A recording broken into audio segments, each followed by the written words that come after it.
માનસરોવર ભીમોરાનું હૃદય છે। આ જગ્યા જોઈ રહ્યા છો એ કોઈ સામાન્ય જગ્યા નથી। કહેવાય છે હજારો વર્ષો પહેલાં અહીંયા દરિયો હતો।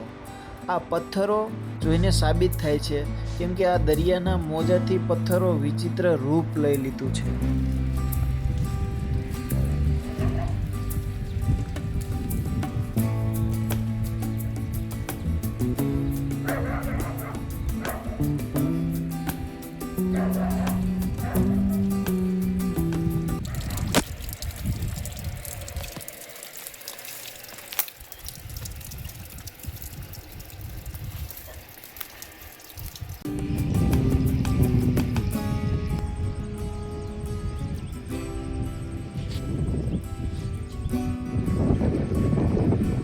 મિત્રો હું અત્યારે ખોપરા અને ડુંગરા ટપીને આવ્યો છું એક એવા માનસરોવરમાં જ્યાં ભીમોરાનું હાર્ટ કહી શકાય છે। તમે જોઈ શકો છો એટલું સરસ મજાનું બ્યુટીફુલ મસ્ત મજાનું માનસરોવર છે।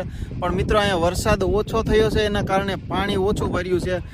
બાકી આ છે પહેલા સુધી એવું સુંદર મજાનું આવે છે, કેટલું સરસ મજાનું છે। અને ભાઈ પાછળ તમે જોઈ શકો છો અહીંયા પાછળ તે ઓઢા બાપુ પહેલાં અહીંયા એમનો ગઢ હતો। ઓઢા બાપુ અને નાજા બાપુ એ ઇતિહાસ બહુ મોટો છે જે આપણે પુસ્તકોમાં વાંચવું પડે કેમ કે અહીંયા પાછળ મસ્ત મજાનો ગઢ છે જે અત્યારે તો બહુ ખંડર હાલતમાં છે।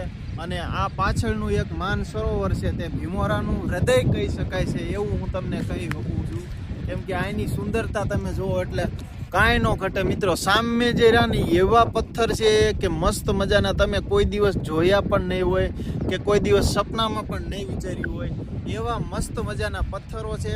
અને આ તમે જોઈ શકો છો આ માનસરોવર ને મિત્રો એ અહીંયા ઓછામાં ઓછા તમે સમજો ને તો ભાઈ આજથી 10 થી 12 15 વર્ષ પહેલાં અહીંયા અનેકો ફિલ્મો શૂટિંગ થયા હતા। અનેકો એવા નાટ્ય કલાકાર છે આ તે એવું વિડીયો શૂટિંગનું કેટલાય એવા અહીંયા સીન છે જે ભીમોરામાં છે। એ ગુજરાતી કેટલાય પિક્ચરો ઉતરી ગયેલ છે। આ જ લોકેશન છે, તમે કદાચ સર્ચ મારશો ને યુટ્યુબમાં તોય પણ આવશે। અને ભાઈ અહીંનું વાતાવરણ જોવો ભાઈ નેક્સ્ટ લેવલમાં જુઓ તમે પાછળ કેટલું સરસ મજાનું છે।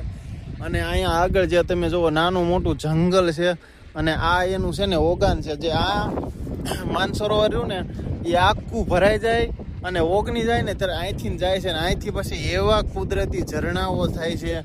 અને સામે છે ને હું તમને જે ઝરણું હમણાં બતાવ્યું ને તે સામે હતું જે ટીસી રે ને એની બાજુમાં પાવર હાઉસની બાજુમાં થતું ભાઈ ખતરનાક કાંઈ ન ઘટે।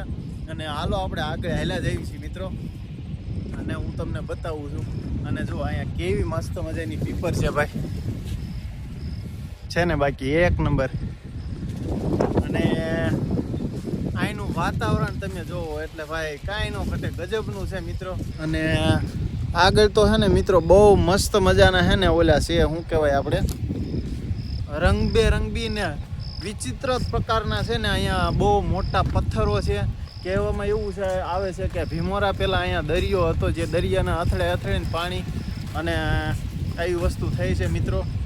તો આવું કંઈક હતું મિત્રો। તો ચાલો હવે મળીશું નવા વિડીયોમાં। ક્વોલિટી ઉપર ફોકસ ન કરતા મિત્રો કેમ કે હું હવે નેક્સ્ટ લેવલના વિડીયો લઈને આવીશ તમારા માટે। તો વિડીયોને લાઈક કરી નાખજો અને ચેનલમાં ન હોય તો સબસ્ક્રાઈબ કરી નાખજો। ચાલો હવે મળીશું નવા વિડીયોમાં।